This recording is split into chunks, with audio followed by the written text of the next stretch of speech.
बहुत समय पहले की बात है। किसी गांव में एक गरीब ब्राह्मण रहता था। एक दिन उस ब्राह्मण के घर कुछ अतिथि आए। ब्राह्मण की स्थिति इतनी खराब थी कि उन अतिथियों को खिलाने के लिए घर में अनाज तक नहीं था। इस स्थिति को लेकर ही ब्राह्मण और उसकी पत्नी के बीच थोड़ी कहासुनी होने लगती है। ब्राह्मणी कहती है, तुम्हें पेट भरने योग्य अनाज कमाना भी नहीं आता है।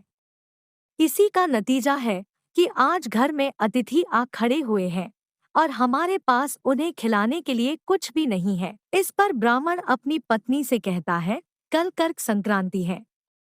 मैं कल भिक्षा लेने के लिए दूसरे गांव जाऊंगा। वहां एक ब्राह्मण ने मुझे आमंत्रित किया है। वह सूर्य देव की तृप्ति के लिए कुछ दान देना चाहता है। तब तक जो कुछ भी घर में है उसे आदर सत्कार के साथ अतिथियों के सामने रखो। ब्राह्मण की यह बात सुनकर ब्राह्मणी कहती है, तेरी पत्नी होकर मैंने कभी सुख नहीं भोगा है। न कभी खाने को मेवा मिष्ठान मिला, न ही ढंग के वस्त्र और आभूषण।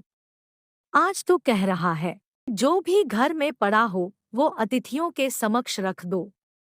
जब कुछ है ही नहीं तो मैं उनके सामने क्या रख दूं? पड़े हैं तो बस एक मुट्ठी तिल। तो क्या अतिथियों के सामने सूखे तिल रखना अच्छा लगेगा? पत्नी की यह बात सुनकर ब्राह्मण कहता है, ब्राह्मणी तुम्हें ऐसा बिल्कुल भी नहीं कहना चाहिए। कारण यह है कि इच्छा के अनुसार किसी भी मनुष्य को धन की प्राप्ति नहीं होती है। जरूरी है तो पेट भरना, और पेट भरने योग्य अनाज तो मैं ले ही आता हूँ। अधिक धन की चाहत अच्छी नहीं। ऐसी इच्छा का तुम्हें त्याग कर देना चाहिए। अधिक धन की इच्छा के चक्कर में मनुष्य के माथे पर शिखा बन जाती है।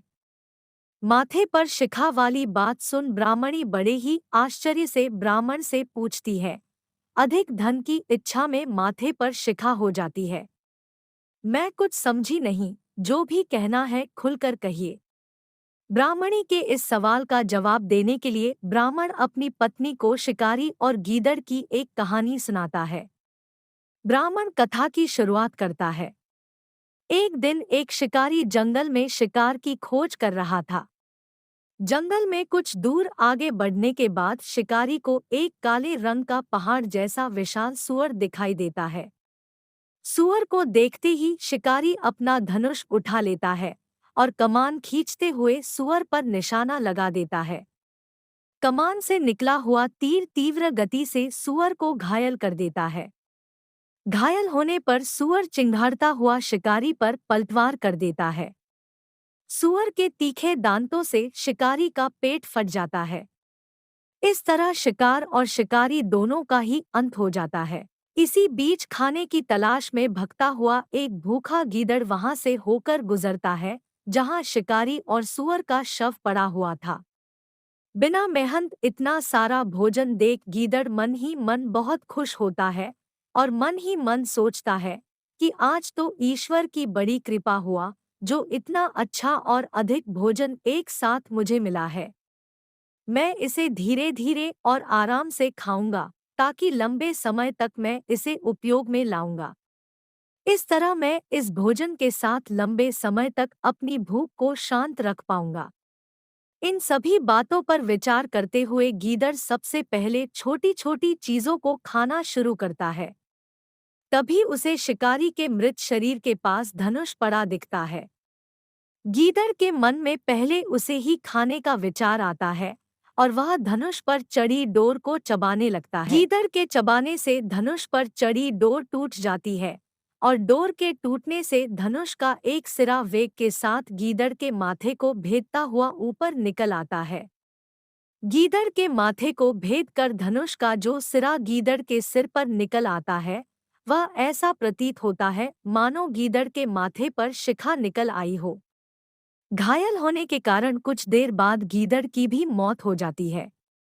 इतना कहते हुए ब्राह्मण कहता है, ब्राह्मण इसीलिए मैं कहता हूँ कि जरूरत से अधिक लोभ से माथे पर शिखा आ जाती है। यह कथा सुनने के बाद ब्राह्मणी कहती है, ठीक है, अगर ऐसी ही बात है तो घर में जो मुट्ठी भर तिल पड़े हैं उन्हीं को मैं अतिथियों को खिला देती हूँ। ब्राह्मणी की यह बात सुनकर ब्राह्मण संतुष्ट होता है और भिक्षा मांगने के लिए घर से बाहर निकल जाता है।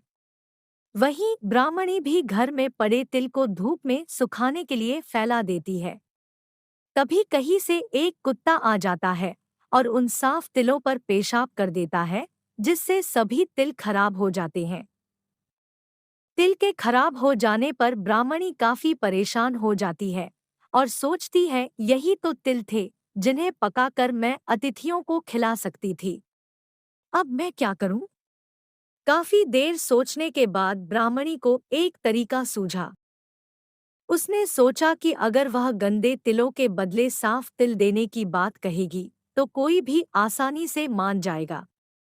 साथ ही किसी को भी इन तिलों के खराब होने की बात पता नहीं चलेगी। इस विचार के साथ वह उन तिलों को लेकर घर घर घूमने लगी।